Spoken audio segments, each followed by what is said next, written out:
people try to look younger from the outside. You know, creams, surgeries, Botox, lotions, but really the secret to a true youthful appearance starts on the inside. In this video, I'll show you how hidden foods and habits can actually accelerate aging and the science-backed ways that you can reverse it so your skin, your energy, your health all look vibrant and feel years younger. So let's dive in. By the way, I'm Dr. Ashley. I'm a PhD nutritionist. I'm a registered dietitian. I'm the owner and founder of PhD Weight Loss and Nutrition, and my goal with this channel is to give you the information you need so that you can create true, sustainable, positive change in your own life. So let's dive in to how to look younger from the inside out. Number one is to cut out age-forming foods. So AGEs stands for Advanced Glycation End Products. And these AGEs are formed in your body when sugar binds to protein and literally ages your cells. It's a good name for these molecules. So the deal is if your blood sugar is chronically elevated, you've got sugar going around in your bloodstream at all given periods during the day, this sugar now has more time to bind to protein. These two molecules like to stick together and they form a new molecule called these AGEs. They damage body cells, they damage tissue over time. I want you to think faster aging, more wrinkles, increased risk of type 2 diabetes, heart disease, kidney disease. When you think about the types of foods that increase your risk of your body forming these types of molecules, I want you to think of sugar-containing products. And I mean sugar in all its varied forms. So this could be sugar-sweetened beverages, soda, juice, energy drinks that you might think are healthy, flavor-sweetened, fruit-flavored yogurts, high-sugar protein bars, cereal with skim milk and bananas, sandwiches with chips and cookies, pasta with breadsticks, alcohol, barbecue sauces, fried foods, processed foods. All of these foods are going to be wrinkle accelerators because of these end products that they result in. So instead, what you want to do is swap these products out for whole food, nutrient-dense options that I'll talk about later in this video. If you feel like inflammation is just plaguing you no matter what you're eating, then you should check out PhD Weight Loss. At PhD Weight Loss, we will create customized, personalized plans specific to your needs, your lifestyle, your desires, and help you to reduce inflammation, to reduce the speed at which you age, and to help you drop the weight and keep it off once and for all. So if something like this interests you, just go into the description and click the link for my PhD Weight Loss to learn more. Number two,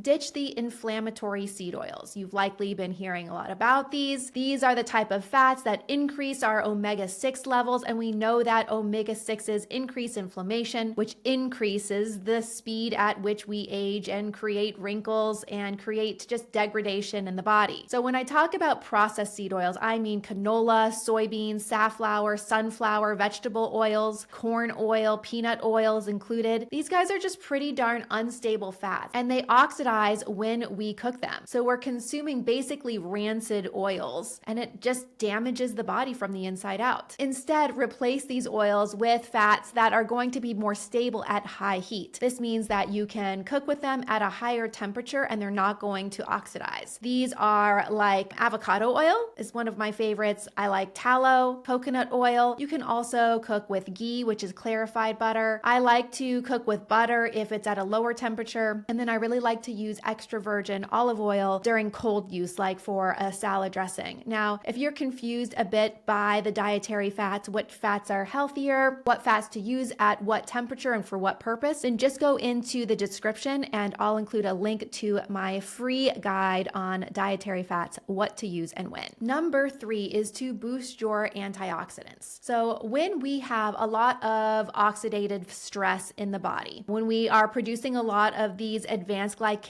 end products because of how we eat, if we have a stressful lifestyle, then the oxidation in your body, that oxidative stress, is going to result in the production of free radicals. I want you to think of free radicals like the bad guys, and they go in and they damage our organs, they damage our skin. It makes you look a lot older faster when you have a lot of oxidative stress. Now, I alluded to lifestyle habits. I'm talking about if you don't exercise enough or if you exercise a lot. High chronic cardio, so running many miles, cycling many miles, doing a lot of endurance activity. If you check out the athletes who do a lot of endurance type of workouts, they're going to look older than they really are because of this oxidative stress. If you're stressed a lot, if you eat a lot of sugar, if you smoke, all of these cause increased oxidative stress, which results in more free radicals. So what can you do? Well, you can consume more antioxidants, because I want you to imagine the antioxidants go into the body, sequester these free radicals, and prevent them or stop them or reduce them from causing as much damage as they otherwise would. So the best way to boost them naturally is by eating your colorful veggies. Colorful fruits like berries have a lot of antioxidants, more fiber, less sugar. Grass-fed meats are a healthy source to reduce oxidative stress load in your body. Cruciferous veggies, I'm talking like broccoli, cauliflower, Brussels sprouts, cabbage,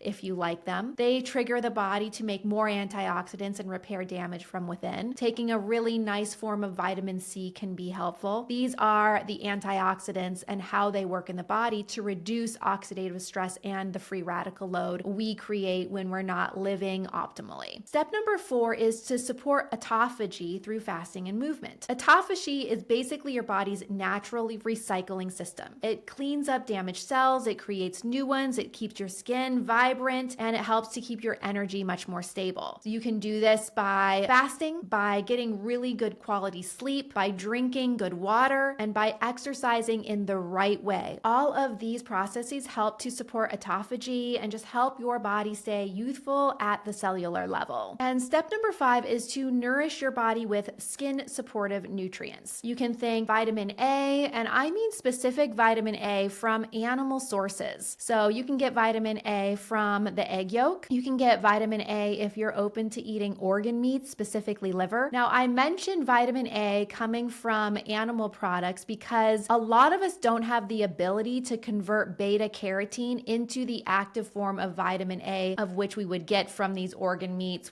that we would get from the egg yolks. So a lot of us think, oh my gosh, well, you can get vitamin A from carrots, from bell peppers, colorful veggies. This is true. But again, a lot of us can't get this beta carotene into the active form of vitamin A that our skin really needs. So if you're open to eating the whole egg, getting the egg yolk, eating some organ meats, then you're going to get that quality vitamin A that actually helps the skin. Omega-3 is another type of nutrient that is really supportive of a healthy skin, vibrant look. You can get omega-3s from fish. Eating fish about 2 to 3 times a week would be a really great goal. Sardines, actually, mackerel are really good sources of omega-3 without a lot of mercury in it. Otherwise, whitefish, salmon is also a really great source. If you don't love fish or you don't consume much of it, I would suggest taking an omega-3 supplement or cod liver oil. I'm a big fan of because cod liver oil naturally comes with vitamin D and vitamin A, the specific type that our body can utilize without needing to convert it. Now, if you want to dive deeper into how foods secretly age you or how foods can keep you healthy and looking young, then check out my video right here where I talk about the 5 key foods to avoid to stay skinny. I'll show you exactly what foods you can eat every day that accelerate fat gain and inflammation and what to eat instead. So just click here. And remember to drop your thoughts in the comments below. Any questions on specific foods that might accelerate aging or support health and vibrant energy, just drop your comments and your feedback below and I'll be here to answer them. See you next time.